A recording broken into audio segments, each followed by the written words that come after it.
Awas ya Risa, aku bisa lebih ngeselin kamu. Bibi mana lagi? Bibi saya berangkat ya. Farida, dari mana aja? Cariin bos tuh. Masuk.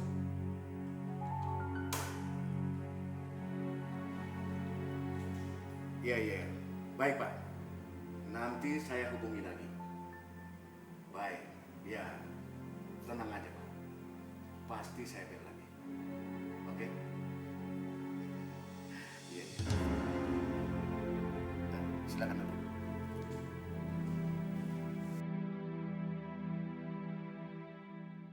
Kemana aja kamu selama ini? Kamu tahu betul kan materi presentasi yang aku tugaskan ke kamu? Iya Pak. Lalu kenapa kamu nggak selesaikan?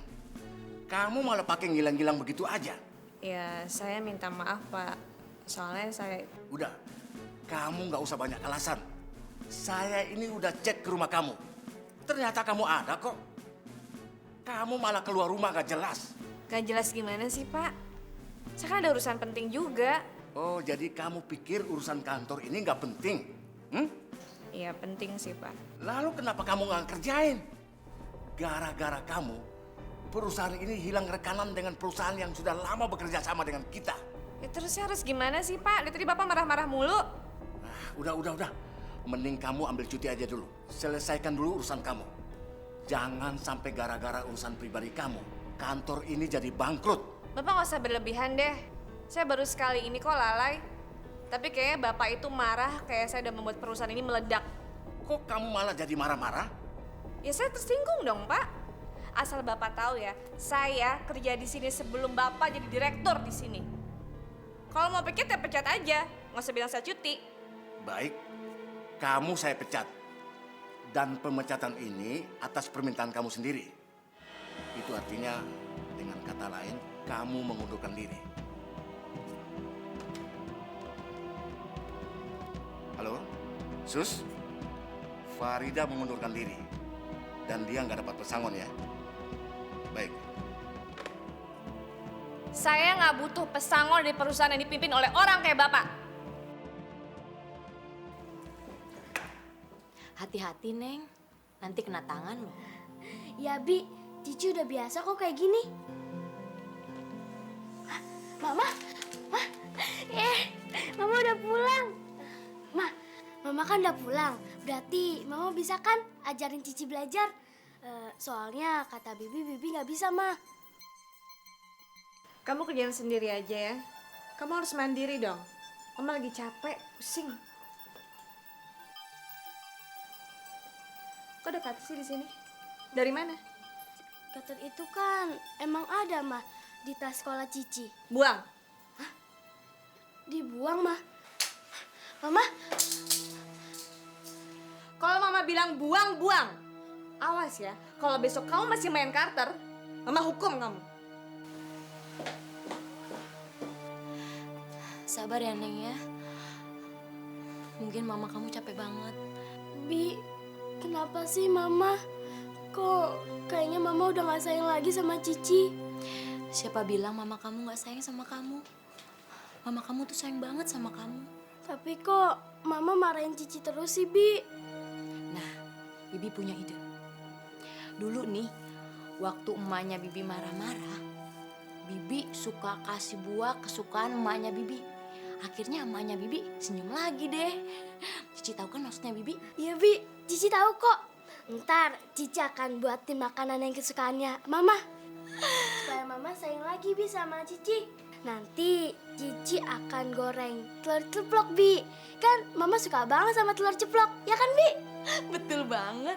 Kebetulan tadi Bibi habis beli telur di warung. Terus Bibi taruh telurnya di kulkas. Ya udah, kalau gitu sekarang Bibi nyapu belakang dulu ya. Ya, Bi.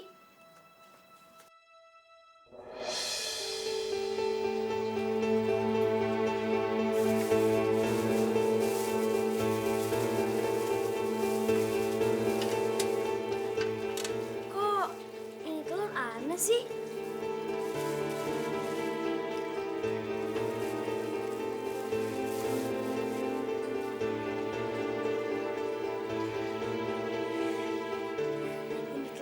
kalau digoreng pasti enak. Ntar Mama jadi sayang lagi deh sama Cici.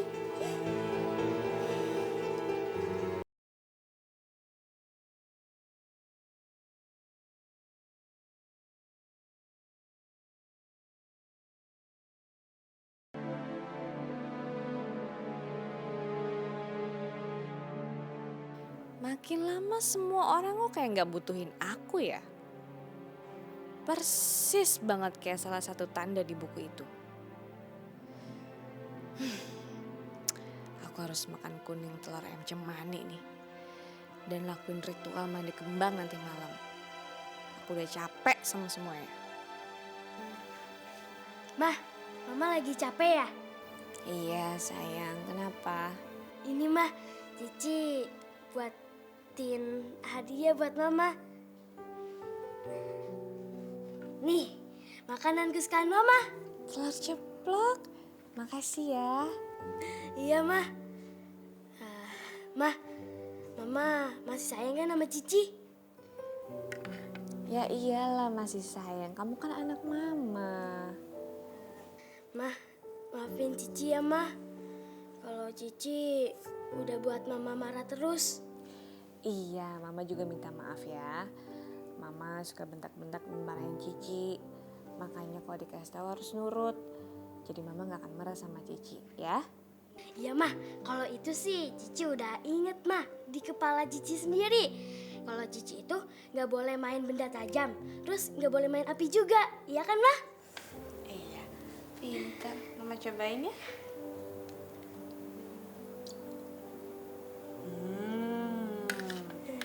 Buatan Cici enak banget. Makasih ya. Iya, Mah. Saya duluan Pak Ustadz. Ya, hati-hati. Mari Pak. Assalamualaikum. Waalaikumsalam warahmatullahi wabarakatuh. Begini Pak Ustadz, saya mau tanya nih, apakah tanda-tanda kematian itu ada? Ada Pak, rambut yang sudah mulai memutih, kulit yang sudah mulai keriput, dan badan yang sudah mulai lemah. Itu adalah tanda-tanda bahwa umur kita semakin berkurang. Kalau tanda-tanda itu saya tahu Pak Ustadz, tapi maksud saya tanda orang meninggal yang bukan karena usia. Seperti ada gagak malam hari di atas rumah, cincin terbelah, foto pecah, dan lain sebagainya. Itu apakah termasuk tanda-tanda kematian Pak Ustadz? Rasulullah Shallallahu Alaihi Wasallam pernah mengatakan bahwa mati dan hidup itu adalah rahasia Allah. Bahkan Rasulullah sendiri tidak pernah tahu kapan dirinya akan meninggal. Kenapa begitu ya Pak Ustadz? Agar kita semakin bertakwa dan ikhlas beribadah kepada Allah. Kalau semua orang tahu kapan dirinya akan meninggal, mereka akan cepat-cepat insaf. Sementara orang yang jahat akan menunggu tanda-tanda itu muncul, baru akan segera insaf. Oh, begitu ya Pak Ustadz. Itulah misteri kematian. Takdir Allah Subhanahu wa Ta'ala yang setiap manusia tidak ada yang tahu kapan waktunya akan datang. Jadi tanda-tanda kematian yang tadi saya sebutkan itu sebenarnya tidak ada Pak Ustadz? Kematian adalah rahasia Allah. Apakah Allah Subhanahu wa Ta'ala akan memberikan pertanda kepada hambanya yang akan meninggal? Wallahu a'lam. Hanya Allah yang maha tahu. Intinya adalah semua kejadian di dunia ini jangan dilarikan ke hal-hal yang bersifat tahayul, yang akan menjerumuskan kita semua ke jurang kemusyrikan. Kewajiban kita sebagai manusia adalah beribadah demi Allah.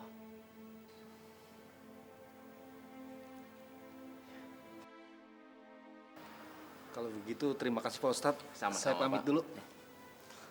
Assalamualaikum. Waalaikumsalam warahmatullahi wabarakatuh.